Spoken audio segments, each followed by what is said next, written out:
My name is Mathu. I'm a recovering alcoholic. I'm 20 years sober. After drinking for over 20 years in active addiction, I'm a mother of 3 grown-up children, and I'm a proud grandmother of 2. And I'm also the NACADA Vice Chair, Board of Directors. And I'm in the campaign, and I love this campaign against alcohol and drug abuse, having suffered so much when I was in active addiction. Addiction, one, is a progressive disease, and one of the major contributing factors is the genetic predisposition. So, and then we have other factors like socio, environmental, psychological. Those are also other contributing factors, but the major contributing factor is genetic predisposition. I've been born to a family where alcoholism is way too much. We've lost many family members to alcoholism. In my own family, the nuclear family, I've lost 5 family members to alcohol-related complications. So that is what gives me the passion to actually reach out, because I just love reaching out. I love this campaign. I love public education, educating the people, because addiction is shame-based, both in active addiction and in recovery. So what we're trying to do is to recover loudly, to destigmatize addiction, because everybody looks at us as failures. But an addict is only down but not out. With treatment and rehabilitation, they can spring back to life and become constructive members of the society. And that's who I am now, 20 years in recovery and being the Vice Chair of NACADA Board of Directors. I'm proud to do this interview. I'm proud to be here to give people hope that recovery is possible. At times, people tend to think that recovery is not possible because a person has relapsed a number of times. And we say, one, it is a chronic disease, which is treatable, but it's not curable. So some people will need multiple interventions. Again, it also depends on the environment the person goes to. And actually relapse, 99 or let's say nearly 100% of the relapses is caused by family members. Family members who will never come for family sessions whenever they're invited to the rehab, and they don't know how to handle this person when he comes back home. So the person comes back to a toxic environment where he feels he's least misunderstood after having made so much effort during the 3 months in treatment to become a better person. Yet when he comes home, nobody appreciates those efforts. And so what do? Go back to their comfort zone where they are appreciated, where they are hugged, they are told all the good things about themselves, because every person has a good side and a bad side. So even when we have a person who is suffering from substance use disorders, let us not capitalize on the negatives about this person. He still has a good side. Kindly let us start using positive psychology, bring out the good in this person because he has a good side, which we often forget, and actually close in on the bad side. So, and I always hear people say that kama hajakunywa, he's a very good person. When he's not taken his drug of choice, he is a very good person. So what are we supposed to close in on? It's not the drug, it's not the person. Let us close in on the behavior brought about by the drug of choice. It's the behavior that annoys us. It's not the person, actually. It is not the drug, because there are some people who can drink and become social users for the rest of their life, irrespective of the substance they are using. So it is the behavior that we need to close in on and tell this person, when you drink and you behave this, when you drink and behave this way, when you drink and come home late, we are not happy about it. When you drink and abuse people, when you come home and then the first thing in the morning is when you take things and start selling. That is what we are not happy about. But you're still a good person, and we want to take you for treatment so that you can become a better person. We still love you, you're part of this family. But the moment you start telling this person, hata hatujui ulitoka wapi, so where does he place himself within the family setting? And that is why they will always be in their comfort zones, where they are appreciated, where they are loved, and where they are looked at as human beings. Because at times when you tell them, hata sijui we ulitoka wapi, hata sijui we ni nani, in fact, even the last one behaves better than the first one, already you've replaced his position in the family, so he doesn't even know where he stands. Again, the community around that person. Now, leave alone the family, the community as well. We need to do more on public education, For people to know that a person with substance use disorder is actually a sick person who needs love, who needs to be embraced, who needs to be understood, and who needs to be supported to go for treatment. Treatment can either be residential or it can be outpatient. And we also have support groups where a person can go for support, and churches. Let us not throw out people with a drinking problem or with a drug problem from the church when they come to church. Personally, I was thrown out of church when I went. I wanted to talk to the pastor.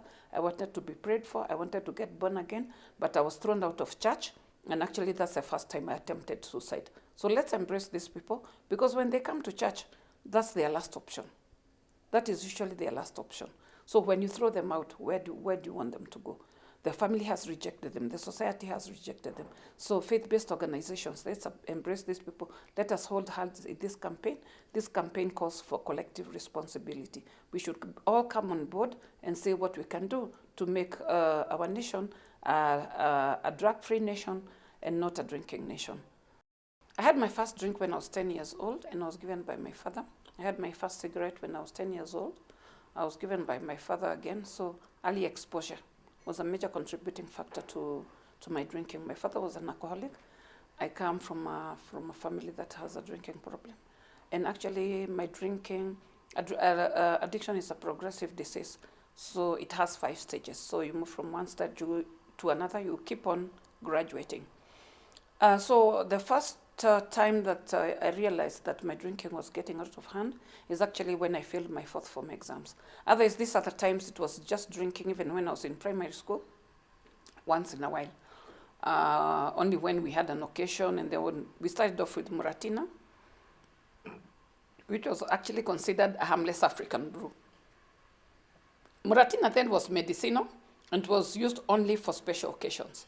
So it was not an everyday thing, although my dad used to have a whole calabash of Muratina, so for him and his friends. And my dad died when I was in Form 1 in Gandu Girls in 1978, and his death left me a very empty person. So when my father died, that was another contributing factor. I never went for loss and grief counseling. And actually, I got somehow stuck at when my dad died. So I started actually self-medicating with alcohol in a way that I wanted to forget about his death. I wanted to escape from the reality of the fact that my father was no more.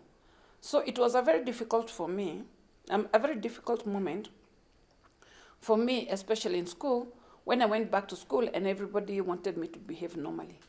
Everybody wanted, the teachers expected me to perform as though nothing had happened. The matron expected me to do my duties like nothing had happened. And remember, I was taken to school one day after my father was buried. So I was still in that mourning space. I was still so lost. And actually, that's when I started now sneaking alcohol into school. And I thought that was a better way. I thought it was the best way to keep my father's spirit alive. So when I failed my exams in Gandu Girls, not failing as such because I got a 3rd division, which I understand today is a D can still take you places nowadays. But then that time, a 3rd division, you could only join Polytechnic. So I didn't join Form 5 and 6. I joined Kenya Polytechnic for a diploma course in IM, catering and housekeeping. And my drinking didn't stop there. Again, remember I said it's progressive. So you start as an experimenter, then you go to social using, and then from there you go to instrumental. And I think by the time I was in Kenya Polytechnic, I was already in the 3rd stage. That's the instrumental stage, where you drink to escape, where you drink to cope, where you drink to be normal. I loved fine things in life. Tangu nikuwe mtoto. So I used my money to buy nice shoes, stilettos, do my hair. And actually, in 1982, I enrolled for Miss Kenya Beauty Contest, and I came 2nd. And a lot of money from the people who had sponsored that event.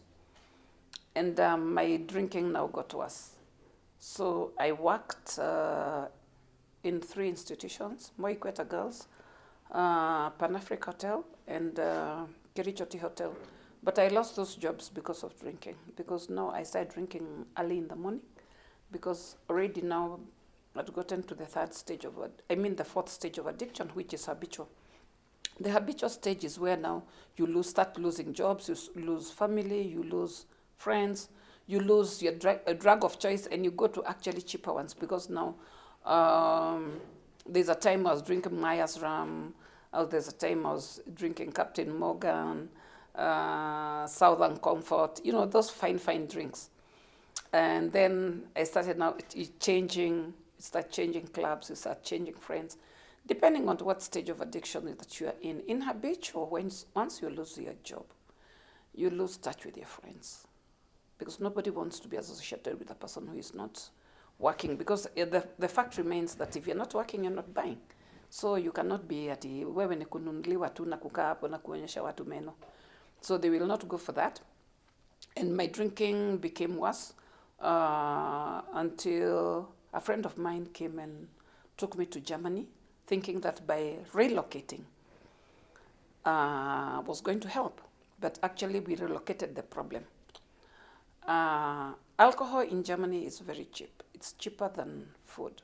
So everybody keeps vodka in the house. So we used to keep Russian vodka in my friend's house. And I started drinking throughout the day, and whenever she would come home, she would find that maybe I blacked out.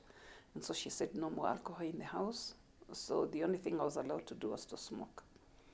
But this time round, I used to have very severe withdrawals, and I had to drink in the morning.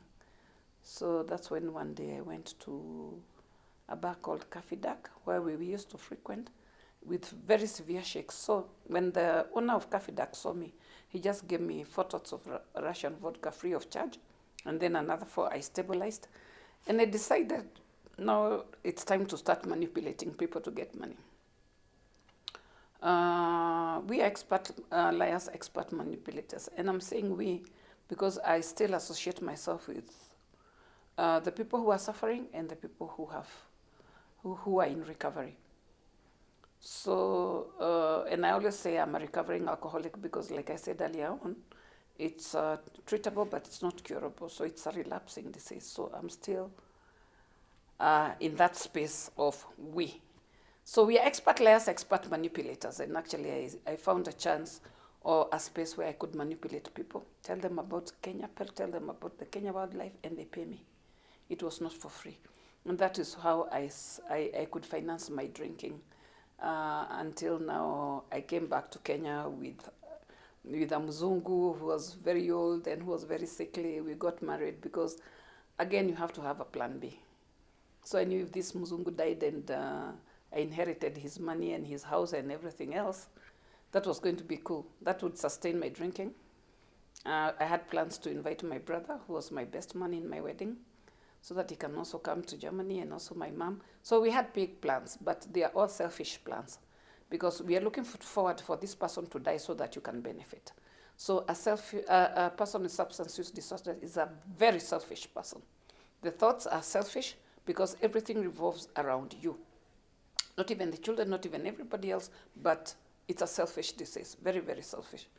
We don't care about anybody else. That is when now, again, after he died, I didn't go back to Germany. And I started now living with a doctor who was also an alcoholic. We lived together for 5 years, and then he later died. And as you know, in Africa, we love blaming. Blaming. We don't want facts. First of all, we want to blame somebody for somebody's death. We've never actually, even if it's a road accident, and the person is the one who was on the wrong, you'll always want to say, kama hiyo bus haingewakisha mataa hivyo, hiyo accident hainge happen. So we never want to look at our person being on the wrong. We just want to blame. So they blame me, the people of this doctor blamed me for his death. And they said, I'm the one who killed him, I'm the one who did. Then I just wondered, did I meet this man in church? We met in a bar. So I met him when he already had a drinking problem. And that's why we could cope. Because nobody who will marry you, who will live with you when you're drinking and the person is sober. So it's only Walevis, they live together. And because they can wake up na watoe lock pamoja. So that is how we lived. And for 5 years, unfortunately, he collapsed in the house one day and died. when we were working in Kirugoya sub-district hospital. So after that is when I went down the drain.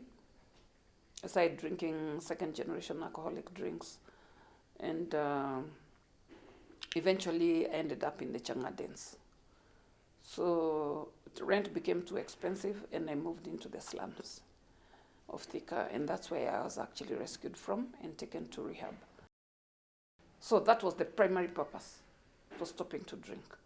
And actually, the person who made me actually go to rehab, so many people had tried, but the kind of approach they tried was so negative that they made me even drink more. Because the only thing they came to me with is words with less at the end. Useless, baseless, nameless, and I have a name. So they always talked about, what kind of a mother are you? You are such a hopeless mother. You know, any negative word that could come out of somebody's mouth. In fact, there's one time somebody told me, wewe ulikufa kitambo, tunagojaka tu uanguke tukuzike. Another one asked me, you are trying to commit suicide and you go where and Satan cannot accept you in hell. You know, and then they tell you about rehab. How do you go to rehab with such a person talking to you that way? So actually, the person who made me go to rehab is a person I used to drink with, who had been to rehab and came out and brought out the good in me. I still had the positive side. I still had my beauty. Isipokuwa skinny balinki, long legs and ash gray skin, because I was so malnourished, my hair was falling off. But this person never saw that in me. He just saw the beautiful girl that Mathu was, the model that Mathu was, the beauty queen that Mathu was, the social person that Mathu was. And that is what he brought out and said, listen, Anne, what has come between you and what used to be is alcohol. And there is life after addiction, and I'm going to take you to a very safe environment, a therapeutic environment, a place where you'll find love, where people live like a family, and you'll stop drinking. And he's the first person to tell me, you will make a difference in this nation. And actually, that is what gave me hope, that actually I can become a better person. You know me, I love fine things in life. I love publicity. I love and that's why I wanted to be a model. I wanted to be an air hostess. I wanted to be all these things, but then alcohol took over. But then, and I wanted to be a media person. I wanted to appear on TV. You know, the small things which you admire, you know, when you see on TV. But anyway, that's ule video imenileta tena kwa media. I do a lot of, so haikupotea. Now I'm using the media to give people hope, to tell them recovery is possible, not to give up on their loved ones, because we do recover. We do recover. When the person is high on the drug of choice, the family is high on the consequences. What do I mean by that? That when you get arrested by the police, the family is the one that pays the fines. When you get involved in a road accident, when you're beaten up by other people you are drinking with and you're hospitalized, the family meets the medical bills because you have nothing to offer apart ulevi yako and na matusi, because Walevi, they have a very bad language of actually abusing people. But actually, I always tell people, don't get annoyed when an addict or an alcoholic, let me use the layman's language, but although we are supposed to use substance use disorder, person suffering from substance use disorder, but at times, you know, the public will not understand what you're talking about. So, actually, when they're talking ill of other people, it's not as they hate the person. They're only projecting what they feel about themselves. They feel useless. They feel worthless. And why do they feel so? Because you've been telling them so. So they're hitting back. They're hitting back at you. They're hitting back at you with the same words you've been using on them. So if you tell a person there's nothing wanaweza jua isipokuwa kuiba, next time they are going to steal something else, because you've told them that's the only thing they know what or how to do. So if I'm the only thing you see me good at is stealing, why won't I steal again?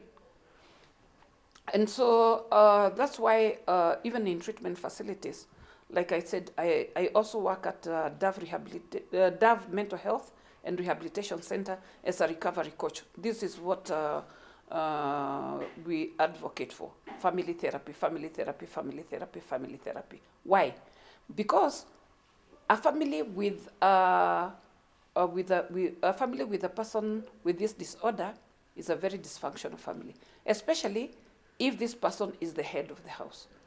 For example, in my case, my dad was a drinking, and he might not have been physical abuser, but emotionally, I think it took a toll on my mom. You can imagine having an absent father and a frustrated mother. So your mother can actually take it out on you without realizing it. And that's why my mom used to take it out on me so much, because my dad loved me a lot. So I think wakikosa kusikizana, now it's me being the firstborn. So it's a totally dysfunctional family. And my family was very dysfunctional. And that time we didn't realize that. Because, dysfunctional family has its own dysfunctional family rules. Don't rock the boat. This should not get out of this house. In fact, we should not even say what we are going through. In fact, even some of my aunties and even some of my cousins actually came to know what my mom was going through way after my dad had died. Way after I had started speaking to the media is when even my mom started opening up to me what she was going through when my dad used to drink. Because again, we said it's shame-based. And then again, remember, dysfunctional family with dysfunctional family rules. So it took a toll on us. And actually, it came with, at times we could hear my mom crying at night. And how it took a toll on us is we started bedwetting. Ukiona mtoto ana bedwet until in the early teens, there's something that is not okay in the home. There's that fear, there's that uncertainty. As a child, you might have a big house, you might have everything else, but there's that fear in the family. When this person comes back home, what is going to happen? Are you going to hear your mom crying at night? Is my dad going to shout? Because at times he would come and shout for no apparent reason. And my father was also very aggressive. At times he would go out with him and he would start beating people. And then he would call me and tell me, mtu akikusumbua anafanyagwa hivi. And he boxes somebody, anaanguka chini, and then anakwambia, now we can go. But he used to tell me, don't give up in a fight. You'd rather die in it. Die while fighting, but never give up in a fight. And I think I grew up knowing that, as you've got to be tough in life to survive, And I think even now I'm not so shakeable. I know how to stand my ground. I know how to say no in a positive way, and I know how to stay grounded, not to be pushed around, not to be manipulated around. I manipulated people, and I know how manipulation comes. It comes in very smart way, especially when you have a narcissist around you, whereby they will emotionally abuse you, they will emotionally bring you down while they are still smiling, using what you've told them again against you. So, and this is what actually people with substance disorders do. But now in recovery, I have learned how to stand my ground. I've learned how to say no, and I will not do something that I'm not supposed to do. Nobody can push me into doing things that I know very well I'm not supposed to do. So in recovery, we've learned a lot. I learned a lot in the rehab, how self-awareness. What is this that can keep me sober? One, I realized, and through the help of my counselor, is making amends to my family members. And why we advocate for making amends when you're still in the treatment facility is so that you can go to a conducive environment upon discharge. So I made amends with my mom. I made amends with my children. I made amends with other family members like my aunties. And then I said that we should have a family get together so that I can actually, because at times when you're drinking, you don't know whom you harmed. So we called for the larger Mathu family, and I asked for forgiveness from everybody, including my other cousins that I brought to rehab. Actually, when I was discharged, I went picking my cousins, those ones I was drinking with, and taking them to Azumbi Homaby. Najua asubuhi homa tulikuwa napelekwa usiku ndio usione penye unapitia. So in the morning you find yourself in a zombie. So making amends was very important, although it was not easy for my children. My firstborn and my secondborn, it was easy. My thirdborn, because my children were actually brought up by my mom. When I went deep into alcoholism, my mom took the children and she said, "No, because we don't know what to do with you, I will take the children. I will." So my mom has brought up, is the one who brought up my children. My children, we came to reconnect later in life. Actually, and my mom could not trust me with the children when I left rehab. So actually she gave me back the children when I was 3 years sober.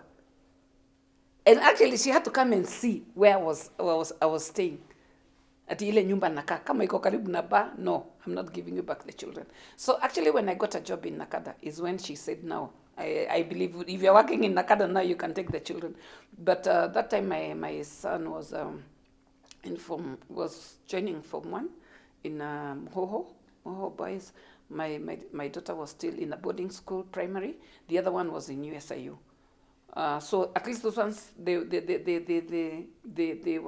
were quick to forgive me. But my last born, it took her 6 years to call me mom again when I'm sober. She couldn't trust me. So every time that I dressed well, she would look at me and ask me, "Unarudi kweli?" Because that is what I used to do before. Dress up, go, I don't come back, maybe for even 2 days or 3 days. But now, as we speak now, I'm in very good terms with my children. And like I said, I have 2 grandchildren. My daughter is in the US, and she has joined a support group called ACOA. ACOA is Adult Children of Alcoholics. Adult children of alcoholics suffer a lot. They might not be drinking, but since they were brought up in a very toxic environment, they have a lot of issues, especially trust issues.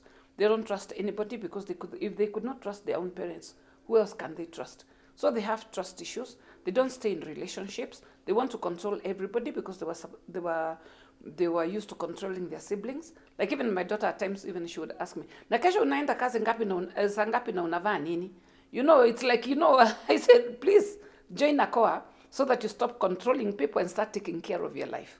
Because this controlling thing goes on until they're adults. So even in Kenya now, we have ACOA at Nairobi Hospital, Anderson Plaza. I'm not very sure of the days that they meet, but when you go to Anderson Plaza, you can actually get that support group. It's very, very good for children. We also have support groups like Al-Teen for teenagers. We have Al-Anon for family members. We have Alcoholics Anonymous, AA, and we have Narcotics Anonymous. We also have Sex Anonymous support group. We also have Debt Anonymous for gamblers, people who are addicted to gambling. So support groups are there. And actually, support groups, like you see, now we have the Alcoholics Anonymous and we have the Al-Anon for families. So after rehab, we join the Al-Anon, AA, they join the Al-Anon. So if you have teenagers, they'll join the Al-Teen, and then for adults, they join ACOA. So it's a whole rounded, it's a program with a holistic approach. You see, it's a program with a holistic approach. Although now these days we have so many different kind of programs, but the one I did, this is what we were advised to do, and actually this is now what I've done with my children, and even with my mom before she passed away. In fact, my mom used to talk about drugs. Either she was a counselor in the rehab or something like that, because she was a teacher. So after I got out of treatment, she actually wanted to know so much about addiction, and she did a lot of research by herself, reading books and all that, and so that she could be able to understand us more. So family is very important, because if you don't make amends with the family, that very family that you harmed, then you come to a toxic environment where you are misunderstood, chances of relapse are very high. Remember I said that the person who actually reached out to me in the slums where I was drinking chang'aa and jet fuel actually told me I can make a difference in this country. Actually, that is something that stuck in my mind. Even when I was in rehab, I was saying I can make a difference in this country. Even when I actually, just before I left rehab, I talked to my primary therapist, and he was a Filipino. And he was a very good therapist. And he told me, "Anne, you have to wait for 3 years for you to go public." because you physically you are okay, emotionally, psychologically you are not healed yet. It takes a while. So when a person leaves the rehab, don't say ati huyu amepona kabisa. Hapana. They have only added on weight, and their skin is good, and they're looking nice, and they can walk and you know wear high heels and all that. But emotionally, psychologically, they are still very unstable, and that's why we say the first 3 to 5 years are very, very crucial. This person needs support all the way. So I actually, even when I was done with rehab, actually I wanted to train as an addiction counselor. I wanted to reach out to those people who are still suffering. I was the only female client among 32 men. So I knew there are so many women that are suffering that need to be reached out to. There are so many women who are suffering and they're closet drinkers because their families are hiding them. Their families are giving them alcohol so that they don't venture out and go to Karen and other shopping centers at kuwaibisha. But I always say, I would rather a person who drinks in the shopping center and abuses people and falls in the mutaro because we can see he needs help, other than a closet drinker who drinks in the house and dies while sleeping in the sofa set. Because nobody knows how far they've gone down the drain with alcoholism. At least when you're outside, they will say, before alikuwa anakunywa naenda nyumbani, siku hizi anakunywa anaanguka. That means already you need help. Because in the house, they will say, okay, fine, anakunywaga analala. One day you will find that person ameanza kuoza kwa nyumba. Amesha kufa kitambo. So that is what actually motivated me now to want to reach out to people. So first I went home for some time, and then I asked the director if I can come back as a volunteer. So I worked in the treatment facility, but now the one in Nairobi. I did my program in Homa Bay. So the one in Karen is where I did my volunteer work for 6 months. And then we had the VSO, Voluntary Services Overseas, training people in recovery as addiction counselors. So I did that training, and I was now employed again by Asumbi, but now again not in the current center, but at the drop-in center in Ngara. Drop-in center. It's an outpatient program where clients come and go home. And then after that, after the 3 years, I was really waiting for the 3 years so that I could go public. I went public through the Nation media, through the Nation newspaper, and then after that, Nation TV, and then kutoka hapo, sijawai stop. Because actually, the purpose of going public about my addiction is to give people hope that there is life after addiction, especially women. Let us not lock our women in the houses. Let us not look at them as failures. These are sick people who need treatment, rehabilitation, psychosocial support, and aftercare. Otherwise, if we don't do this, we'll keep on burying them. We'll keep on burying them. Another thing I would advocate for is community-based rehabilitation program, because not everybody can afford to go to a rehab. But if we could come together as Nyumba Kumi, churches or faith-based organizations, wazee wa kijiji, and people who are passionate about helping others, and we come up with a community-based program. Actually, NACADA has the what do you call it? The framework. Yeah. Community-based. Yeah. So NACADA has the community-based rehabilitation framework, and I think we'll be rolling it out soon. So right now we are doing the community work groups. So I believe once we roll out the community-based rehabilitation program, I think it's going to be fantastic, because once we involve the community in the treatment, they will be able to accept these people, and so reintegration is going to be super cool, because everybody will be on board. After I went public in 2007, many media houses reached out to me to give the same story, but not everybody took it positively. Like I said earlier on, addiction is shame-based, both in active addiction and in recovery. Actually, the first time I went public through Nation NTV, my auntie called me, and she asked me, wewe utatuaibisha paka lini? Utuaibishe ukilewa na utuaibishe kama umewacha pombe ama bado haujawacha. So nikamwambia auntie, why I'm doing this is I want to give people hope that recovery is possible, and especially women. Because men will go out and drink, and then we have a lot of closet drinkers who are drinking in the house, hiding themselves, families hiding them. And those who are out there are labeled as prostitutes. Remember, a prostitute anakuwaga akienda kazi. So prostitutes don't drink to get drunk. So actually, even the people who are actually in active addiction, they are taken advantage of by people who are able, because most of the people who are down the drain are sexually inactive, both men and women. And so there is no prostitution that goes on there. Kile kitu watu wanafanyaga sana ni kuibana. Ukitana unaibiwa, ukitana mwingine anakuibia, then ule anabaki na pesa in the morning anatoa wengine lock. So actually this is when now I started, actually I opened a Facebook page some time back and started now sending content on recovery. Actually, my Facebook page, hakuna kitu ingine huwa na post. I just post messages and my photos on the activities that I do. And then Instagram, Instagram.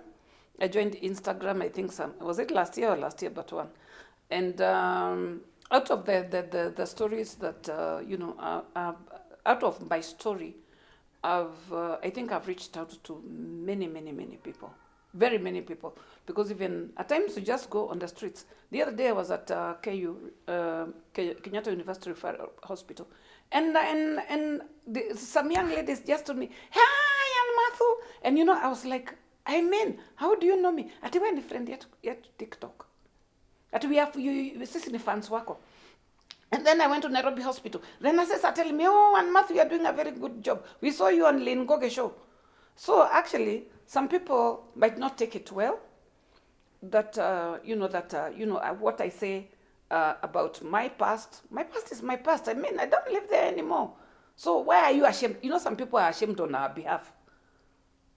Wewe who you're not ashamed about your story, you're telling this story because there's someone who is stuck somewhere, and they'll find themselves in your story.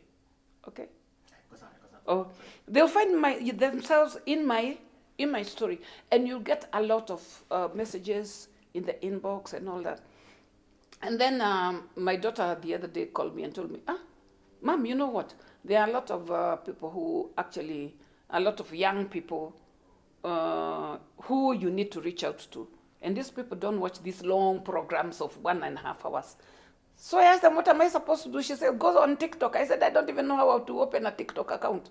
They said they will open for me. So my children are the ones who open only a TikTok account. And I started posting and actually engaging the young people there. We speak Sheng and all that, and a lot of feedback, a lot of questions, a lot of concerns. Because let me tell you one thing, everybody in active addiction wants to stop, but they don't know how. They don't know whom to go to. They don't know whom to talk to. But I've gotten so many messages, especially on TikTok, of people who want to change, who want to go to rehab. They don't know how to talk to their parents. And we actually have a conversation. I usually tell them to send me their numbers. On TikTok, I've seen a lot of young people into drugs. They don't know whom to talk to. But I'm happy. I'm happy that actually I was pushed by my children and my friends' children actually to get on TikTok. And we converse, and at times I always tell them, give them my number or ask them for their number. Then we talk, and then at times they say, "Okay, fine, can you talk to my parents? Because maybe I want to go to rehab, but they will not listen to me." They keep saying that, "Nasemaga nitawacha, lakini sijawahi wacha." So at times now, I talk to the parents. At times I do home visits. At times I tell them we meet in a treatment facility. I've been one month old on TikTok, and now I'm going to 50,000. I'm going to 50,000 followers, and already in this 1 month, 15 young people have checked into treatment facility. So hata hii story kusema hivyo, kuongea hivyo, it's making an impact, I can say. And I know there are very many others who have gone into treatment even without me knowing. So those are just the few that I know the parents have contacted me, or they've contacted the treatment facilities directly, or they've gone through the NACADA helpline. We have a helpline, 1192, where you can get free counseling 24/7. It's free of charge, it's toll free. And like now, today I passed somewhere in a treatment facility, and a lady was very excited to say, "Oh, and Mathu, you're here. It's because of you that I'm here, because you spoke to a friend of mine, and that friend, told me, okay, listen to Ann Mathu, and Mathu has been through shit in life, and here she is making a difference in this nation. And I still remember what that person told me in the chang'aa dance, that I'll make a difference in this nation. So I'm very proud of what I'm doing, and I'm not ashamed about my past, neither am I ashamed about my present, and I'm not ashamed talking to the media, because it's not about me, it's about saving lives. When you license the bars and you get the money, it is very well stipulated in the Alcoholic Drinks Control Act that money should go to treatment, rehabilitation, public education, psychosocial support, and aftercare, which many counties are not doing. I think we only have about 3-4 counties that have done that. Bomet is one of them. Kwale is another one. Where they have, Nyeri is another one. Iten. But these are the these are the counties. Actually, what do they use that money for? They've made it a platform to collect resources, to collect funds, and I don't know what they do with those funds. And then you find a small town in a village with 4, 5, 6, 7 bars. You find a nightclub that has been licensed na ni ya mabati.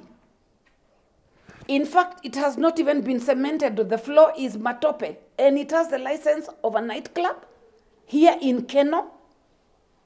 You go to another one, Ushago Ndani, you find 4 nightclubs have been licensed.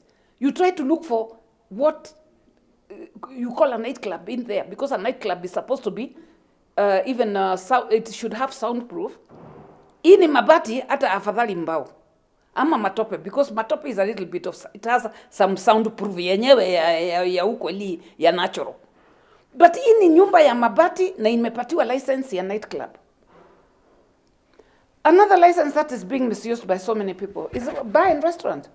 You find kichwa ya ng'ombe imechemuka hapo 1 week. Ikiitwa bar and restaurant. Just because the counties want to collect money, not caring about what happens to those people who are drinking in those facilities. We have so many counterfeit alcoholic drinks that are killing our people. You go to a village, unaona vijana wengi, they don't even have wives. I asked kijana moja, kwa nini hujaoa? Akasema ati mam, kuoa msichana wa wenyewe ni kumtesa bure. What does that tell you? He can't even have a family. So kwa nini tese mtoto wa wenyewe? Actually, we are not in a good space. As much as we are doing a lot of trainings and a lot of public education, we should also start reaching out to the people who have been affected, especially those ones who are drinking. What are their challenges? What would they want us to do for them? Because we talk so much about everything else. We reach out to the people who do not drink. We train the people who do not drink. But do we ever care about that person who is drinking and suffering? Do we care about that person with suicidal ideations? Do we care about that person who feels so useless and so good for nothing? These are the people we should start reaching out to and giving them hope. And that's why I'm advocating for community rehabilitation center, so that we can get to the grassroots of this problem. Otherwise, seminars in hotels and everywhere else, it's not going to help much. Let us reach out to that person who is suffering, turn his life around. That's the best that we can do for Kenya and Kenyans. Kindly remember that we have the NACADA helpline 1192. If you have an alcohol or drug abuse problem, you kindly call us. If you have a significant other who is suffering from substance use disorder, don't hesitate to call us. This is a toll-free helpline, 24/7. We are there for you. When you're ready, we are ready for you. We are there to help you. We care, and that's why we want to become a drug-free nation. Thank you.